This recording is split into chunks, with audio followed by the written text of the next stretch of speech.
Assalamualaikum warahmatullahi wabarakatuh. Puji syukur kehadirat Allah Subhanahu wa Ta'ala yang telah memberi nikmat kesehatan dan kesempatan sehingga kami dari Pemakala dapat menyampaikan hasil diskusi kami. Tak lupa pula salawat serta salam kami curahkan kepada Nabi Muhammad SAW yang telah membawa kita dari jalan kegelapan menuju jalan yang terang benderang. Saya di sini sebagai pemateri pertama atas nama Atmila Titinda Selia, NIM 200110048, dan pemateri kedua yaitu Assalamualaikum warahmatullahi wabarakatuh. Perkenalkan, nama saya Ade Putri Deviana Ahmad, NIM 200110053. Judul makalah yang kami jelaskan adalah Pendidikan dalam Perspektif Aliran Naturalisme dan Konvergensi. Pengertian teori naturalisme dan pandangannya. Nature artinya alam atau yang dibawa sejak lahir. Aliran naturalisme ini dipopulari oleh J.J. Rousseau. Aliran ini berpendapat bahwa anak itu lahir dengan naturnya sendiri-sendiri, dengan sifat-sifatnya yang sendiri, sesuai dengan alirannya sendiri.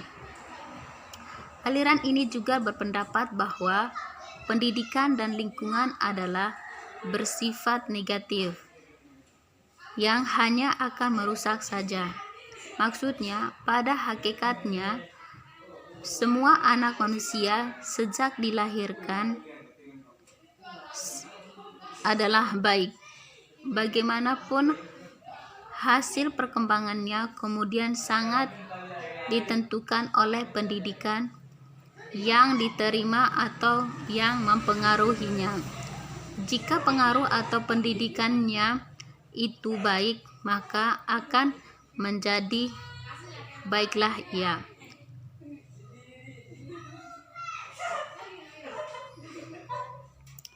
Akan tetapi bila pengaruh atau pendidikan itu jelek, akan jelek pula hasilnya. Terkenal dengan ucapan Rousseau, yaitu manusia adalah baik waktu dilahirkan, tetapi manusia menjadi rusak karena masyarakat. Maksudnya, semua anak adalah baik pada waktu datang dari Sang Pencipta, tetapi semua rusak di tangan manusia.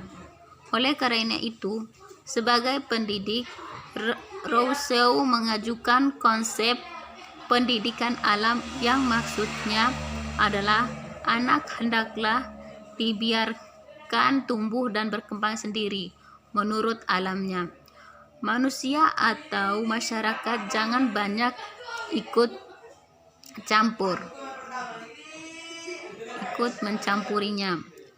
Menurut Rousseau, anak memiliki potensi atau kekuatan yang masih terpendam, yaitu potensi berpikir, berperasaan, berkemauan, keterampilan, berkembang, mencari dan menemukan sendiri apa yang diperlukannya melalui berbagai bentuk kegiatan dan usaha belajar. Anak mengembangkan segala potensi yang dimilikinya, berbeda dengan teori-teori lain. Menurut Rousseau, anak tidak usah terlalu banyak diatur dan diberi. Biarkan mereka mencari dan menemukan dirinya sendiri, sebab menurut dia, anak dapat berkembang sendiri. Bagi teori ini, tugas guru tidak jauh berbeda dengan tugas seorang petani dalam mengembangkan tanaman.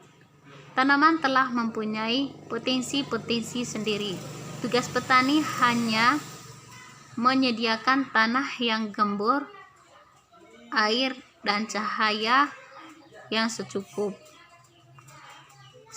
diberi pupuk dan dihindarkan dari hama.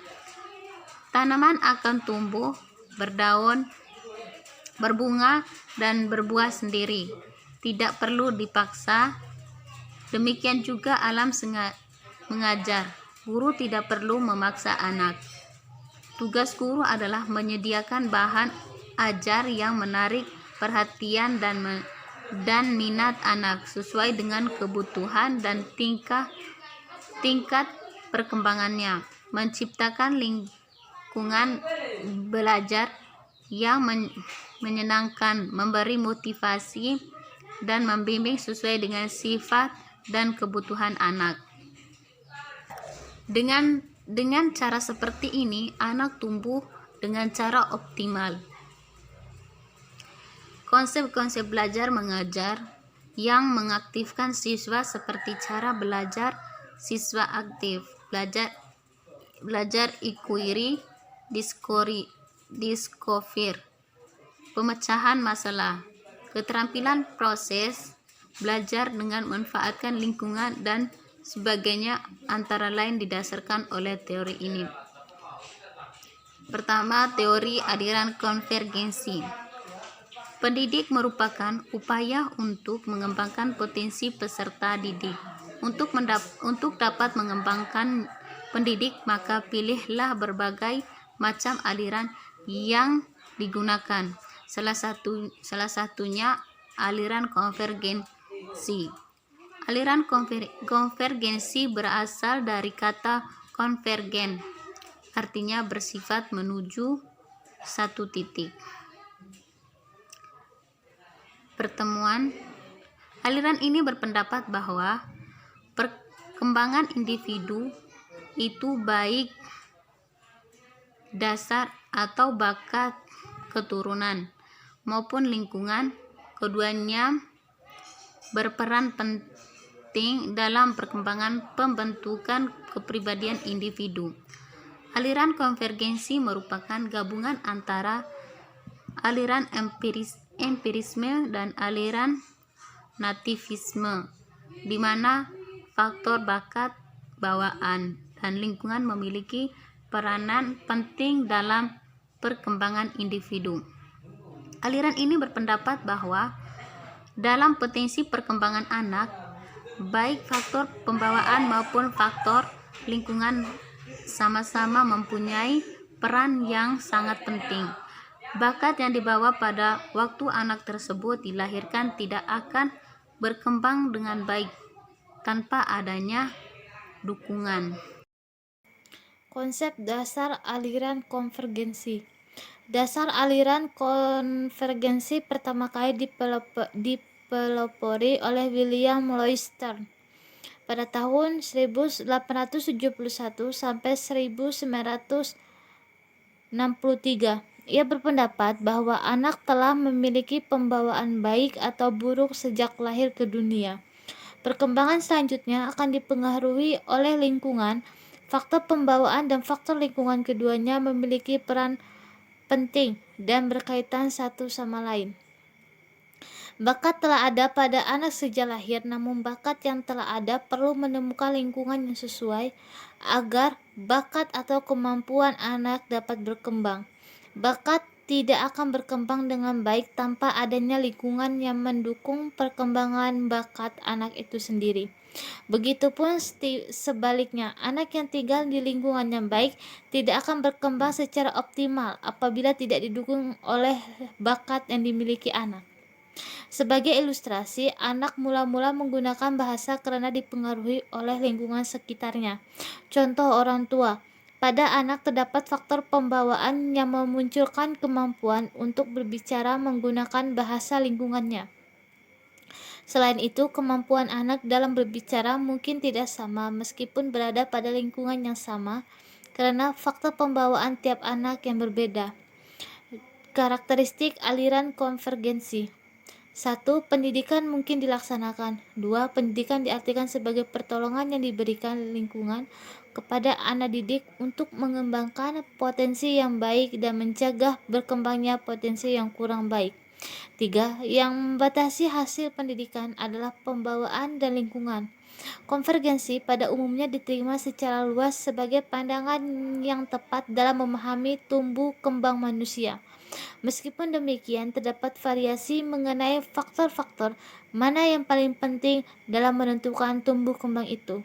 Seperti telah dikemukakan bahwa variasi-variasi itu tercermin antara lain dalam perbedaan pandangan tentang strategi yang tepat untuk memahami perilaku manusia. Demikian pula halnya dengan belajar mengajar. Variasi pendapat itu telah menyebabkan munculnya berbagai teori belajar mengajar dan teori model mengajar. Sebagai contoh dikenal berbagai pendapat dengan model-model mengajar seperti rumpun, model umpan, model belajar tuntas, model belajar kontrol diri sendiri, model belajar simulasi, model belajar pemrosesan informasi, dan lain-lain.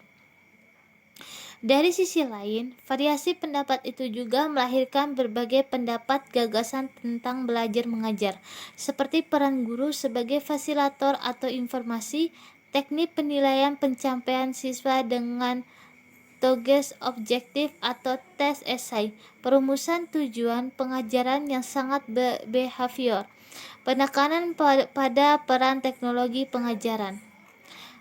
Penutup. Kesimpulan, naturalisme berasal dari kata natur, artinya alam atau yang dibawa sejak lahir.